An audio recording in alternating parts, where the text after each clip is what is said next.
त्रेता युग में देवी लक्ष्मी राजा जनक के यहाँ पर पृथ्वी से प्रकट होकर माता सीता के रूप में निवास करती हैं।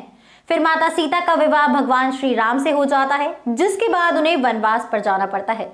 जब श्री राम, माता सीता और लक्ष्मण जी वनवास के दौरान पंचवटी में निवास कर रहे होते हैं, तब एक दिन श्री राम सोने के हिरण के रूप में मारिश नाम के राक्षस का वध करने के लिए अपने आश्रम से बाहर गए होते हैं।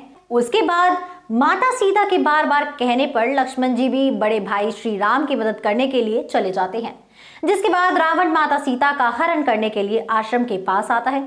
उस समय आश्रम में एक हवन कुंड में अग्नि जल रही होती है, जिससे अग्निदेव प्रकट होते हैं। अग्निदेव रावण की इच्छा जानते थे, इसलिए वो माता सीता को अपने साथ पाताल लेकर चले जाते हैं और अपनी पत्नी के पास उन्हें छोड़ देते हैं। अग्निदेव आश्रम में वेदवती नाम की स्त्री को अग्नि से प्रकट करते हैं, जिनका रूप एकदम माता सीता की तरह होता है। पिछले जन्म में वेदवती को रावण ने छुआ था, जिससे दुखी होकर उन्होंने अपने शरीर को अग्नि में त्याग दिया था।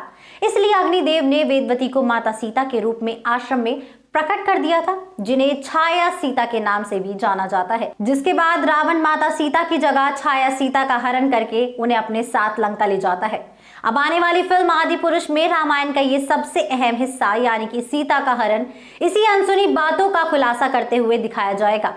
जब रावण का वध करने के बाद लंकापति विभीषण माता सीता को श्री राम को लौटाते हैं, तब श्री राम को ये आभास होता है कि माता सीता अकेली नहीं है, बल्कि उनके साथ छाया सीता भी है। तब श्री राम माता सीता से अग्नि परीक्षा देने के लिए कहते हैं।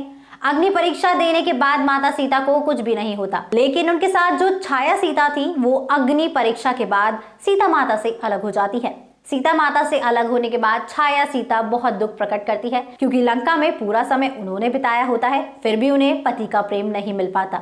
इसके बाद छाया सीता अग्निदेव से आज्ञा लेकर पुष्कर चली जाती हैं। पुष्कर पहुंचकर छाया सीता भगवान शिव की काफी तपस्या करती हैं। फिर एक दिन भगवान शिव छाया सीता के सामने प्रकट होते हैं और कहते हैं कि हम तुम्हारी तपस्या से काफी खुश हुए, मांगो क्या चाहिए तुम्हें। तब छाया सीता, जिनके मन में सिर्फ विवाह करने की इच्छा थी, तो वो भगवान शिव के सामने 5 बार पति की इच्छा प्रकट करती हैं। छाया सीता भगवान शिव से 5 बार कहती हैं पतिम देहि। इसके बाद भगवान शिव तथास्तु कहकर वहां से चले जाते हैं। तो हो सकता है दोस्तों कि आदि पुरुष फिल्म में छाया की तपस्या और इससे जुड़ा सच एक अलग अंदाज में बताया जाए। इसके बाद छाया सीता अपने आप को अग्निदेव को सौंप देती हैं। समय आने पर छाया सीता द्वापर युग में द्रौपदी के रूप में अग्नि से प्रकट होती हैं। जब द्रौपदी का स्वयंवर होता है, तब अर्जुन उन्हें जीत लेते हैं और उन्हें अपनी माता कुंती से मिलवाने के लिए ले जाते हैं। जिस समय अर्जुन द्रौपदी को लेकर माता कुंती से मिलवाने के लिए लेकर जाते हैं, उस समय माता कुंती आंखें बंद कर पूजा कर रही होती हैं। जब अर्जुन अपनी माँ से कहता है कि देखो माँ, मैं आपके लिए क्या लेकर आया हूँ, तब माता कुंती जवाब देती हैं, जो कुछ भी लाए हो उसे 5 भाई आपस में बांट लो। माता कुंती की ये आज्ञा सुनकर अर्जुन एकदम सुन्न हो जाता है, और जब माता कुंती द्रौपदी की आवाज सुनते हैं तो उन्हें एहसास होता है कि उनसे बहुत ही बड़ी गलती हो गई है।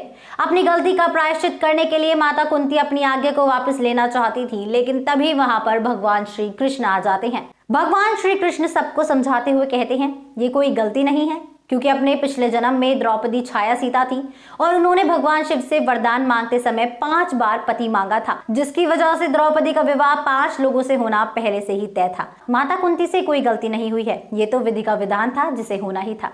दोस्तों, अब हो सकता है कि हमें आने वाली फिल्म आदि पुरुष में रावण के जरिए माता सीता नहीं बल्कि छाया सीता के हरण करने के बारे में दिखाया जाए, साथ ही कुछ अनसुनी बातें भी बताई जाए जिससे हम अनजान हो।